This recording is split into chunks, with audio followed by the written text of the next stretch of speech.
Stake, one of the scummiest things to ever grace the internet. The main shirt sponsor of one of the worst football teams to ever exist, Everton, and one of the biggest money-sucking vampiric jokes that I have ever seen. Stake is an online casino that has recently exploded in popularity and revenue, becoming the most visited gambling website in the world. They advertise just about everywhere, and at this point I'm planning to name my own child Stake, whether it's a boy or a girl. From paying Drake $100 million per year to endorse them, to Steve Will Do It being banned from YouTube because the Stake.com URL was shown, Stake are notorious for giving their puppets thousands of dollars per month just to gamble on their platform and live stream for everyone to see. By giving these streamers money to gamble with, they know that they'll make a good profit and that the viewers will be inspired to use their website, which features many visually appealing games that are obviously designed to have a house edge. One of their most degenerate ambassadors was Bossman Jack.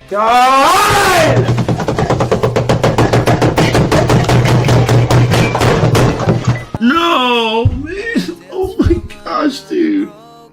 Bro, I have tears coming down my face right now, dude. A 28-year-old former car thief who's known for terrorizing his parents and smashing up his own bedroom. I am such a fucking moron, dude. I am such a fucking moron. Oh my fucking god, dude.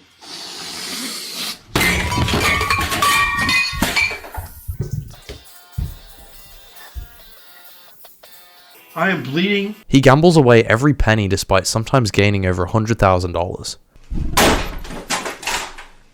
I'll clean it all up. I fucking want you! It's fucking fine. It's fine. God!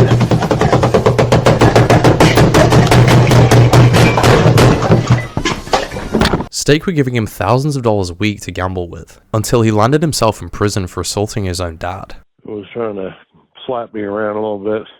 Online casinos are nothing new. You've always been able to go online, sign up to a website, and within a few clicks start playing some games that have a house edge. What makes websites like Stake different is that they market themselves in very sneaky ways. They find influential, popular people with sometimes millions of followers, and without disclosing it to anyone, give these people thousands of dollars to gamble on the platform. Allegedly, they sometimes manipulate accounts to modify the people's winning chances. For your average gambler, you can expect to lose around 5 to 10% of whatever you gamble, if you gamble into eternity. You might get very lucky or very unlucky, but given enough time and enough gambling, you're guaranteed to lose. But some claim that influencers that have ties to the online casinos actually have a different edge compared to the average Joe. There are many videos of these influencers winning miraculous sums of money, with some spectators saying that they never get the same results when gambling themselves. Another red flag is that Stake's headquarters are in Curacao, a Dutch island in South America which is often used to host companies that want minimal regulation. Let's take a look into the origins of Stake. Stake was founded in 2017 by the Australian Ed Craven and his American friend Bijan Tehrani. They first met as teenagers on RuneScape and experimented with virtual gambling for the game. They created an online dice game which allowed users to use crypto to bet on it, back in 2013. In 2016, they created a company together called EasyGo, which developed online casino games. In 2017, they started Stake.com, operating through a license in Curacao. They've since expanded and made the website available pretty much worldwide. Their unique and aggressive marketing strategy is what made them so successful. In 2022, the pair of them started the streaming platform Kick, which was intended to compete with Twitch, as it offers a 95-5 split for creators, whereas Twitch streamers only make 55% from ad revenue. If you need any convincing to stop gambling, Ed is now Australia's youngest billionaire with a net worth of approximately $1.3 billion, and he's only 28 years old. In the UK, gambling with crypto is banned due to concerns over money laundering, but despite this fact, Stake made a £10 million per year deal with Premier League club Everton to be the main shirt sponsor. The smug attitude of Stake shows itself all over the place, with the company trying whatever they can to circumvent laws in each country where people aren't allowed to gamble with crypto. Not long after they made the deal, Everton told Stake to stop using the Everton name in a ridiculous bonus offer. Stake offered users $10 if they wagered over $5,000 within a 7-day period. 2 years before they started working together, the club's chief executive said that in an ideal world, the club wouldn't have a gambling company sponsoring its shirts. A lifelong Everton fan and recovering gambling addict Ben Melvin even started a petition that got 40,000 signatures, asking Everton to drop Stake as a sponsor.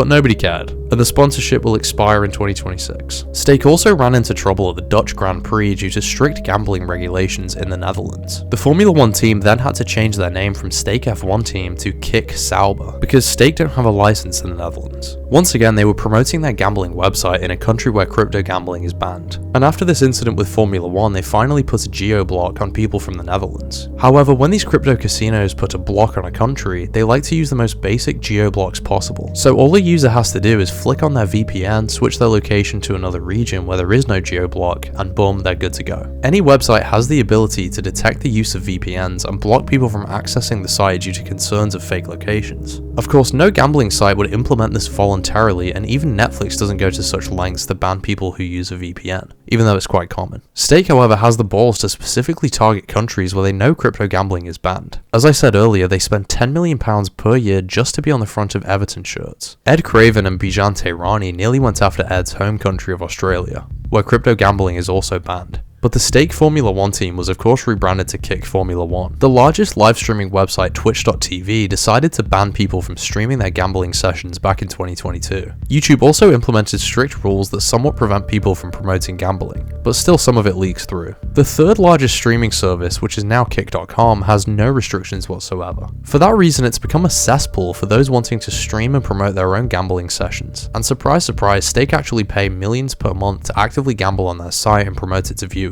Since Kick and Stake are both owned by Ed and Bijan, they can just dodge any kind of problems by switching out the Stake logo for a Kick one. And when the consumer decides to wander over to Kick.com, the first thing they see is the slots and casino section, which is usually the #1 category on the website. You can probably gather that most of the streamers in the slots and casino section are betting on Stake, playing games on Stake, many of them sponsored by Stake. If you wanted to get some sort of deal from Stake, why not just live stream on their sister website Kick? Promoting Kick isn't that different from directly promoting Stake itself. The combination of these two companies is a near infinite money printing machine. They spend millions per year using people's losses to promote their website, which earns its revenue from people's losses, and they even give streamers millions of dollars to encourage people to use their website, knowing that people will of course make losses by gambling. I don't know if any other casino promotes itself as much as Stake. Before gambling was banned from Twitch, a streamer called Trainwreck claimed that he was given $360 million in a 16-month period by Stake. This number isn't confirmed, but whatever crazy figure it was, the money most likely was given in the form of crypto stored in the balance of his Stake betting account. And depending on what they agreed upon, there was probably a withdrawal limit placed on Trainwreck. He had a peak of 95,000 viewers at one time on Twitch.tv, and a peak of 159,000 viewers on Kick. Whatever sum he was paid was certainly less than whatever Stake made from the losses of those who were funneled to the website through his streams. Stake were also a massive player in the Russian-speaking gambling scene as well, with the biggest streamer in that universe being Melstroy. You may remember that name as he made the news back in the summer when he offered £300,000 to anyone who would wear his shirt with his name on it and run onto the pitch of the Champions League final. This is the kind of smug advertising that Stake and their associates are known for, but it works incredibly well for them. The streamer Melstroy has been caught streaming himself on Omegle and asking underage girls to strip off, and even saying that he wants to do stuff with them. One day when he was attending school, the Russian government raided his apartment and took his computer, and so he fled Russia. He was living in various places, but he was actively being targeted by the Russian authorities. His crimes could have landed him 4 years in prison, but 3 months after he fled Russia, they dropped the case against him for some reason. Some speculate that the corrupt state were bribed to drop the case, but none of this stopped Melstroy from scaling his streaming career. He was making God knows how much money and was seen abusing women on camera that he had paid to be there on stream. He once grabbed a girl's head and slammed it onto the desk multiple times, which left her with a broken jaw and brain injuries. This is the kind of person that Stake looks at and says, yep, he's perfect for us. Let's give him millions of dollars. Kick remains a safe place for people like Melstroy who wouldn't last long in other platforms. The combination of Kick and Stake makes such a profitable cocktail for Ed and Bijan. Even Drake can be seen frequently promoting Stake or Kick, and his fellow scumbag Melstroy was over the moon when he got followed by Drake himself. Drake even held a gambling livestream this past Boxing Day with fellow streamer Aiden Ross.